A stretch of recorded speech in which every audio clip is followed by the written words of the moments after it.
Hi everyone, thanks for watching this online presentation. The title of our work is a spatially constrained deep convolutional neural network for nerve fiber segmentation using inaccurate annotation. My name is Ning Zhang. So in the past few years, we have seen the progress of image segmentation using deep learning method, especially after fully convolutional neural network.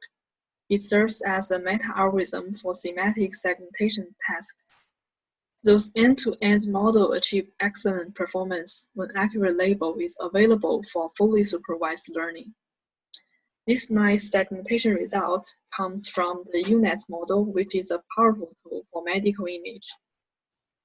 However, using DCNN for medical image segmentation tasks is still challenging. One of the problems is that accurate pixel-wise label for medical image is not easy to get. So this gives rise to this question naturally. Could we train a DCNN model using inaccurate labels to achieve good performance? To my understanding, here are two things make the supervised training with inaccurate label perform not so well. First of all, fully supervised learning will be misleaded by these inaccurate labels. Secondly, the models ignore spatial consistency of labels. Here is an example to illustrate this.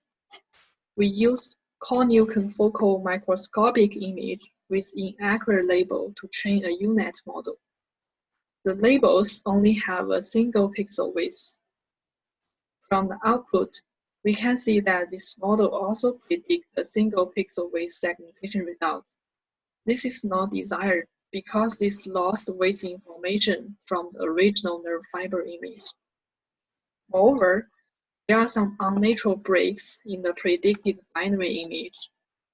And this is because the model lost spatial consistency of label.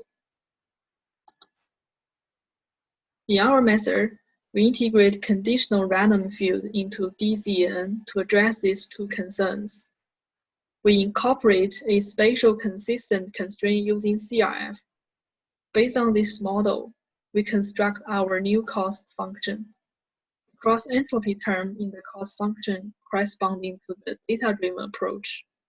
The pairwise term in the cost function comes from CRF, and it relies on the consistency of image pixels. Here is the CRF model. It characterizes the correlation between observables and hidden state. Using the information from the intensity of image pixel, we can predict the label of them, and this corresponds to the unary potential in CRF and cross-entropy cost in our cost function. Moreover, the nearby pixels tend to have same labels.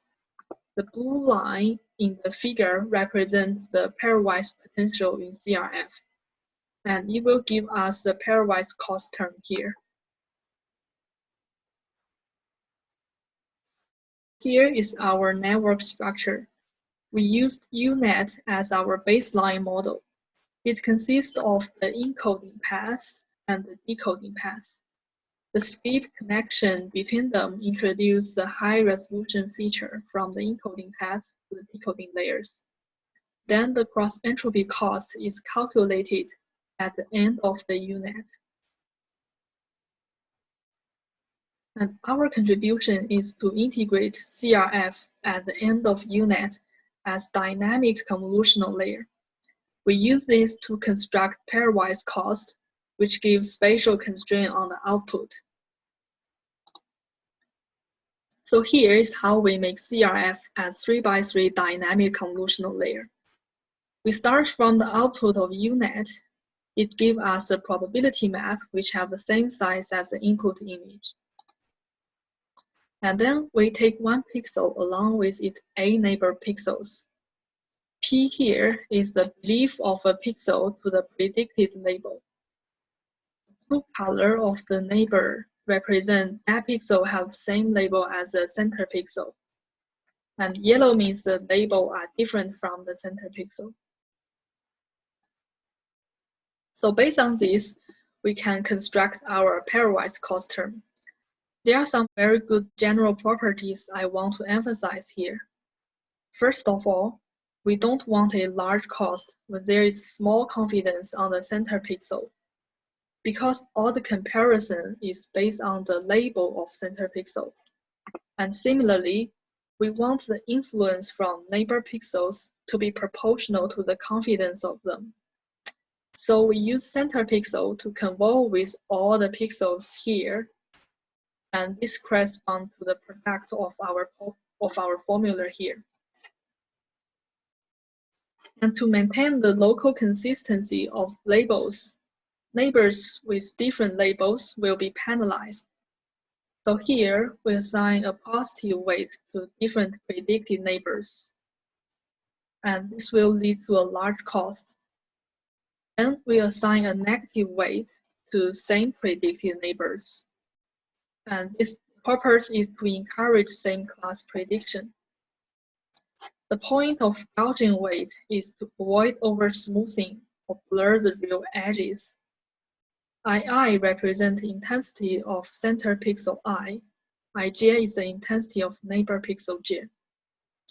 If the difference of the two intensities is too large, it will assign a nearly zero weight on that. So we can avoid adding consistency constraint on these pixels. We implement this by the second convolution with the kernel like this. And finally, this two-step will give us the pairwise cost of pixel I.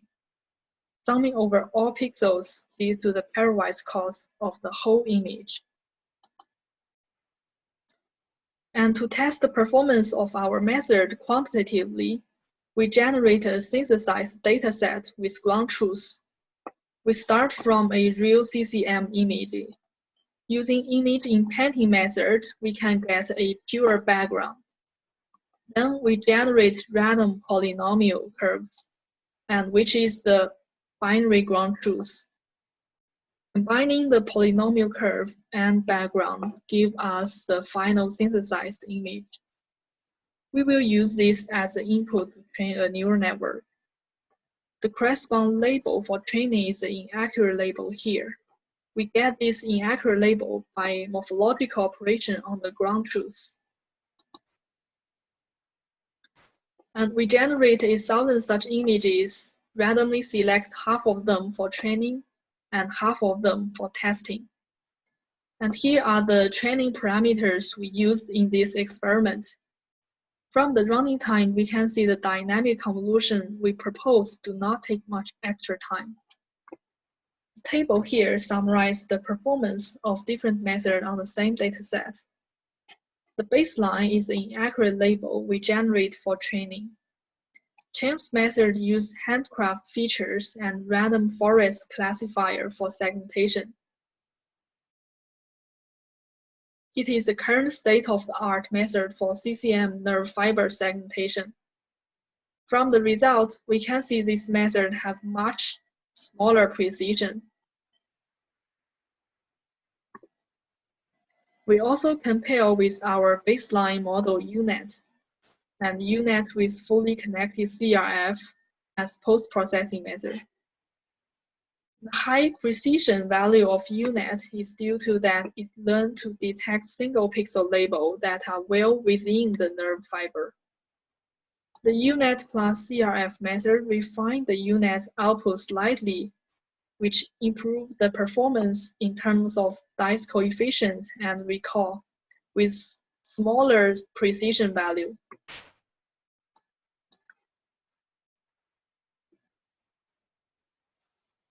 Our method achieved overall the best performance with highest dice coefficient, slightly precision, but much higher recall compared with UNet and UNet plus CRF.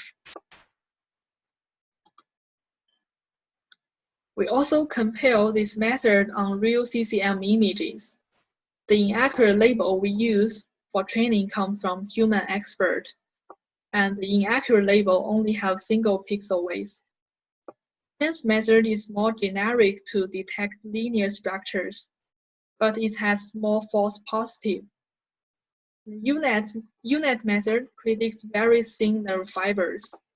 They are similar to the training labels, but with some discontinuities.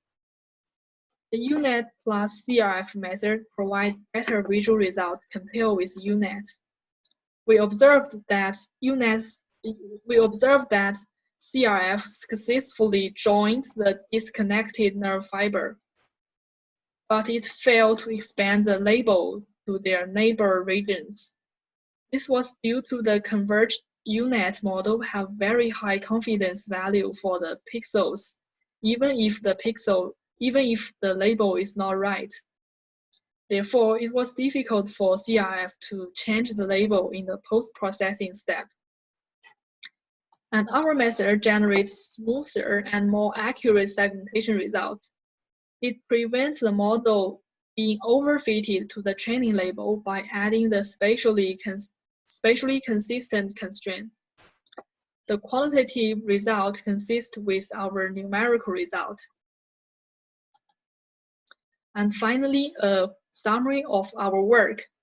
Our method integrates CRF with DCNN to achieve image segmentation with inaccurate labels. Our approach implements the CRF as a dynamic convolutional layer, which is a very efficient way to do that. The advantage of our method, first of all, it achieves accurate segmentation results using inaccurate labels. And secondly, the model avoids overfitting to the data as local image information is also considered simultaneously. Third, the proposed dynamic convolutional layer could be integrated into other DCNN-based models. And that's all for the presentation.